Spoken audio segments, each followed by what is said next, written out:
या पहली बार सीबीआई नहीं बुला रही है?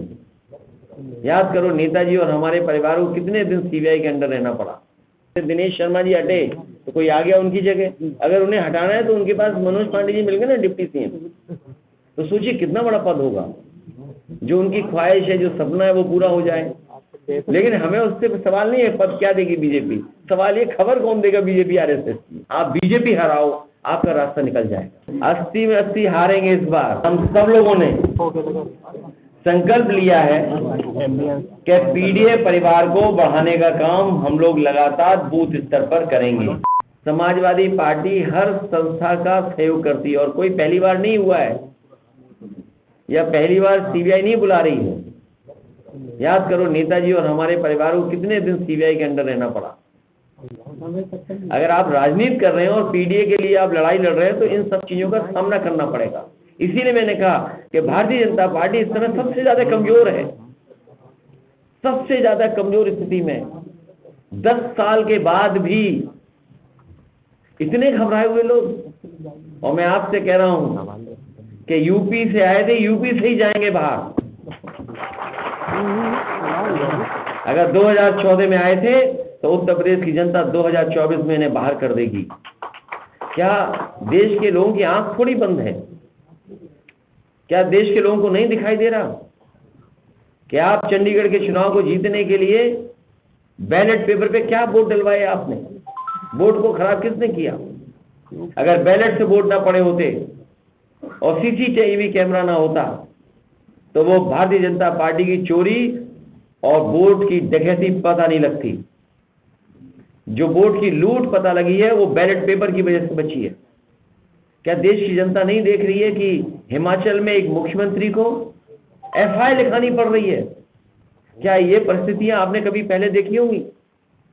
तो ये जो चीजें आप देख रहे हो, समन आना चुनाव से पहले, ये भारतीय जनता पार्टी के प्रकोष्ठ की तरह काम करते हैं। और आपसे बेहतर कौन जानता है?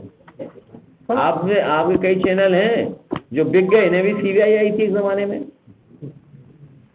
बताओ वो चैनल बिक गए कि नहीं बिक गए? उसके हौसले तो उन्होंने करे 80 लेकर के आएंगे। 80 में 80 हारेंगे इस बार। और तभी वो चिंतन कर रहे हैं कि सीटें बदली जाएं, एक के सिवाय। वो भी सीट अपनी बदलना चाहते हैं। सीबीआई के समन पर आपका जवाब देखिए, जहां से आपको सूचना मिली है कि समन किया गया है, वहीं से सूचना ले लीजिए कि मैंने जवाब क्या दिया है। ये समाजवादियों का काम नहीं है कि उससे लाभ उठाएं या आपको सूचना दे दें कि हमने क्या जवाब दिया है। जिस जगह से आपको ये सूचना मिली है, समन आया है या सीबीआई ने हमें दिया, जब सीबीआई ने पहले समन किया, दूसरा किया, तो आपको हमारी तरफ से तो खबर नहीं मिली। जहां से भी आपको फीडबैक मिला है, जहां से भी आपको फीड किया गया है, भाई मैंने जवाब दे दिया ना। ये काम हमारा नहीं है कि मैंने जवाब क्या दिया उसको लीक करें। ये लीक करने का काम बीजेपी करती है। आपको अभी भी नहीं पता लगा लीक में 60 लाख बच्चों का भविष्य अंधकार में डाल दिया। और मैंने फिर बताता हूँ गणित, 60 लाख बच्चे जिनको आपने नौकरी देने का वादा किया था, नौकरी नहीं दे रहे हैं, जिनका पेपर लीक हो गया है। 60 लाख बच्चे और केवल उनके माँ बाप, पिता और माँ को अगर हम गणित लगा लें तो 3 × 60 लाख क्या हुआ? 1 करोड़ 80 लाख। और 1 करोड़ 80 लाख को अगर हम डिवाइड कर दें 80 लोकसभाओं में तो 2,25,000 लोग भारतीय जनता पार्टी से नाराज हैं। वोट कम हो गया। ये घबराहट है बीजेपी को कि एक लोकसभा में 2,25,000 वोट कम हो गया। किस मुंह वोट मांगेंगे? विधायक खरीद सकते हो, जनता नहीं खरीद सकते। आप विधायक को पैकेज दे सकते हो, विधायकों को पैकेज दे सकते हो। सर एलएलबी का भी वीडियो वायरल हो रहा है, उसमें भी जो है लीक हो चुका है सब मामला। अरे मैं तो कह रहा हूँ हर चीज लीक करते हैं, बीजेपी के लोग हर चीज लीक करते हैं। सर जो विधायक इधर से गए उधर वो भी हमारे पार्टी के लीक कर लिया उन्होंने, 2 विधायक लीक कर लिए।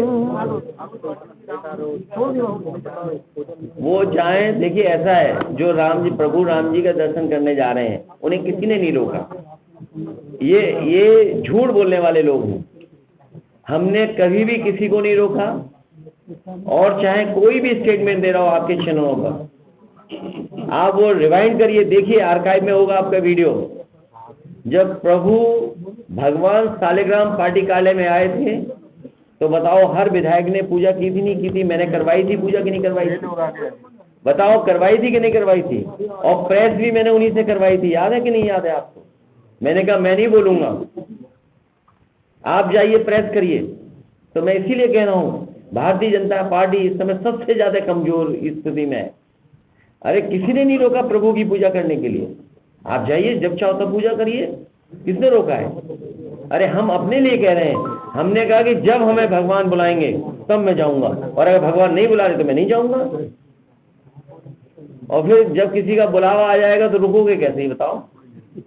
अपने आप को बचाओगे कैसे अगर बुलावा आ गया तो इसलिए ये बात कहना, बीजेपी के इशारे पर टीवी चैनलों को ये दिखाना कि हम रोक रहे थे, अरे भाई जिसका दाना उसका गाना, ये कोई नई चीज थोड़ी है, तो पुरानी बात है, जिसका दाना उसका गाना।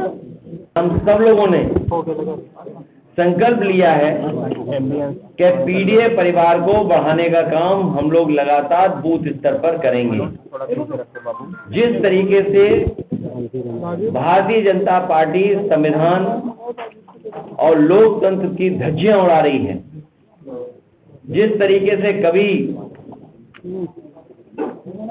मंथन हुआ था, समुद्र मंथन, उसी तरीके से 2024 में संविधान मंथन होने जा रहा है। लड़ाई उनके बीच में है, एक तरफ तो वो लोग हैं, हम समाजवादी लोग, जो संविधान की रक्षा करना चाहते हैं, और दूसरी तरफ वो लोग हैं जो संविधान का भक्षक बन गए हैं। लगातार महंगाई बढ़ी है, बेरोजगारी बढ़ी है, और जीरो टॉलरेंस के नारे देने वालों का जीरो टॉलरेंस करप्शन के लिए जीरो हो गया, zero tolerance law and order में नारा देने वालों का लॉ एंड ऑर्डर जीरो हो गया। डबल इंजन की सरकार ने जो सपने दिखाए थे निवेश के, कि डिफेंस एक्सपो में इतना निवेश आएगा, देश के और बड़े बड़े उद्योगपतियों को बुला करके इन्वेस्टमेंट मीट की, ग्राउंड ब्रेकिंग सेरेमनी के बाद भी जमीनी हकीकत यह है कि जमीन पर इन्वेस्टमेंट नहीं उतरा है। इस सरकार को हटाने के लिए हमारी पार्टी के सभी कार्यकर्ता, जिम्मेदार नेता तैयार हैं। आने वाले चुनाव में भारतीय जनता पार्टी का सफाया होगा। सीबीआई का समन आया था, कहा जा रहा है कि आपने पेशकश की है वीडियो कॉन्फ्रेंसिंग सेवा पेश करने। जो सीबीआई की तरफ से कागज आया था उसका जवाब मैंने दे दिया है। MIM की तरफ से कहा जा रहा है कि 5 सीटें मांगे उन्होंने, वरना अगर ऐसा नहीं होगा गठबंधन में तो खुद चुनाव लड़ेंगे। तो कोई पहली बार थोड़ी वो चुनाव लड़ेंगे। कोई बातचीत हुई थी आपकी? मैंने कहा पहली बार चुनाव थोड़ी, इसीलिए ये हमारे अल्पसंख्यक इकबाल कादरी साहब और जितने भी हमारे सहयोगी साथी यहाँ बैठे हैं, जमीन पर कैसे बूथ स्तर पर लोगों को जोड़ा जाए, पीडीए के लोगों को संगठित किया जाए, पीडीए के लोगों को और जोड़ा जाए, परिवार को बढ़ाया जाए, उसका काम लगातार करते रहेंगे। तो बीजेपी की डरी हुई है, सभी और लोग के विधायकों को तोड़ने की कोशिश कर रही है। भारतीय जनता पार्टी इस समय सबसे ज्यादा कमजोर है। भारतीय जनता पार्टी इस समय सबसे ज्यादा कमजोर है। क्या आप कल्पना कर सकते हैं, जिस सरकार ने ये दावा किया हो कि वो रिकॉर्ड बनाएंगे, 60 लाख बच्चों का परीक्षा करा करके उन्हें नौकरी देने का काम करेंगे। पुलिस भर्ती का बड़ा बड़ा दावा किया गया कि सबसे ज्यादा नौकरी दे रहे हैं, सबसे ज्यादा सुरक्षा के इंतजाम है, सबसे ज्यादा सेफ होगा ये एग्जाम। बताओ, क्वेश्चन पेपर लीक हो गया, और ये सरकार ने जानबूझ करके इसलिए कराया है, उनकी नीयत नहीं है नौकरी देने की। नौकरी देनी होगी तो आरक्षण देना पड़ेगा, और आरक्षण मिलेगा तो पीडीए के परिवारों में भी खुशहाली आएगी। केवल पुलिस भर्ती का केवल निकालना, और जानबूझ करके सरकार ने ये पेपर लीक कराया जिससे उन्हें नौकरी न देनी पड़ी।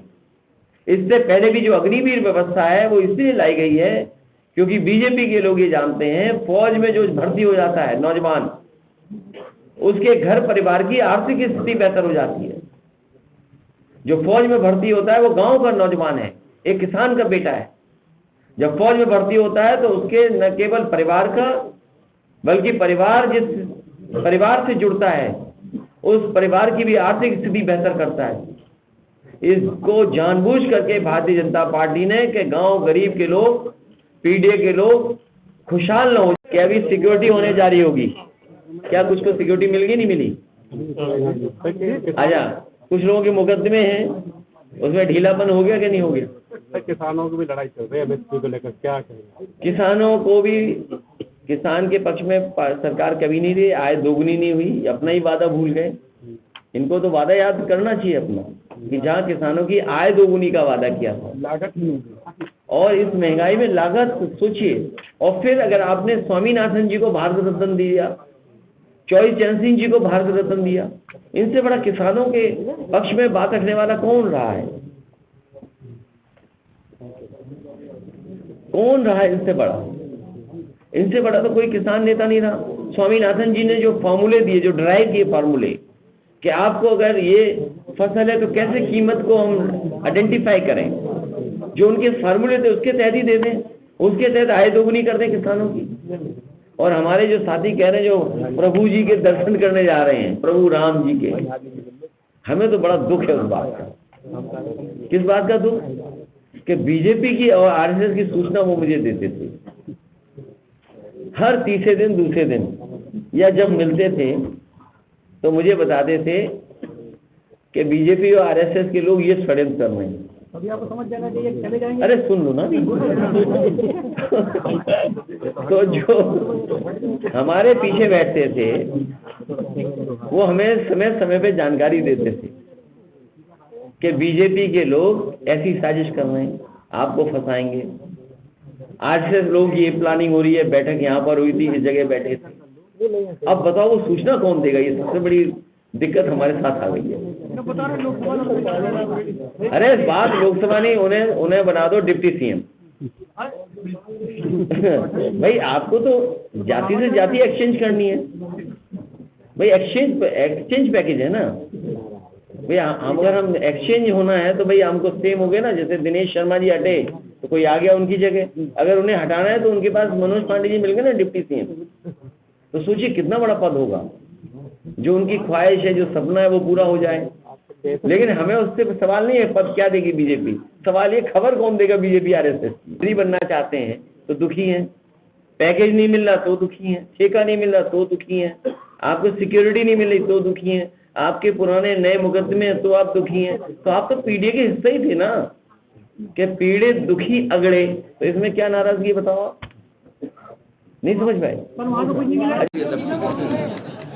सर वहाँ से उनको कुछ नहीं मिलेगा, घर वापसी होगी क्या? तो फिर पीडीए में आ जाएंगे तो फिर पीडीए का जिंदाबाद लगाएंगे। अभी तो उन्हें पीडीए का भी तो सामना करना है, जिस बोर्ड से वो चुन कर के आए हैं। तो अभी तो उसके सामने भी तो आपको खड़ा होना है। तो ये जो 69,000 वाली भर्ती है, इसमें आरक्षण की खिलवाड़ हुई। मैं उन छात्र नौजवानों को बधाई देता हूँ कि वो संघर्ष कर रहे हैं और लगातार संघर्ष कर रहे हैं।